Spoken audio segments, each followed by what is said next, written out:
order for human life to function intelligently and flawlessly, it needs a sort of cosmic connection, an invisible connection. If this connection is full of noise or something scrambles it, the human body is left alone and finds itself in great difficulty. We have to find a solution to these environmental problems that separate biological life from the intelligent background. We have to help life so that the relationship with the environment can be restored to its full value. Even as a child, I noticed that semiconductors have a special potential, a methodology that is not used today. But this methodology is able to connect semiconductor technology with the biological sphere and higher intelligence.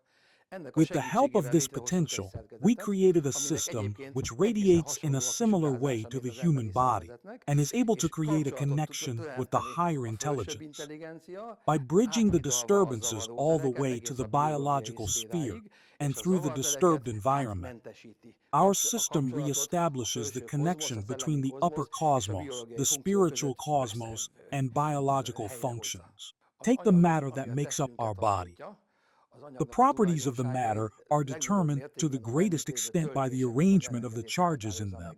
These determine what kind of matter is formed and how it works. And every charge in the matter also includes some hidden charges that today's physics is still unable to measure.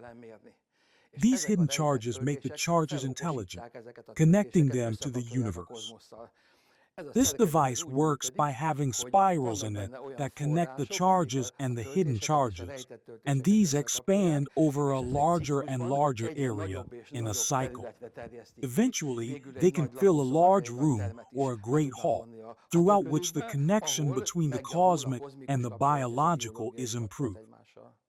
It is very important to understand that visible charges and hidden charges are constantly present in space, but these are difficult to connect with each other.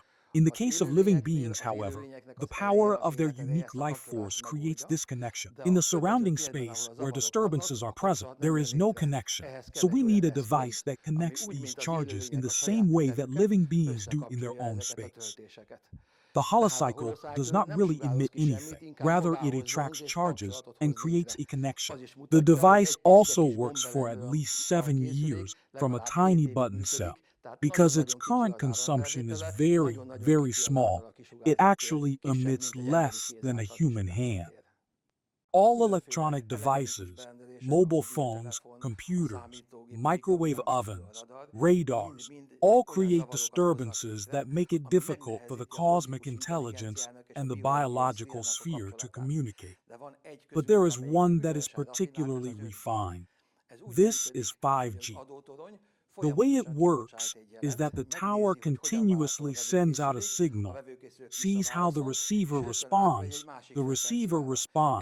and it immediately switches to another frequency until it reaches maximum exposure. So you can't hide from 5G by going into the basement because it will find the window where it can get in there too. That's why 5G is dangerous and can cause more serious problems than standard radio emissions.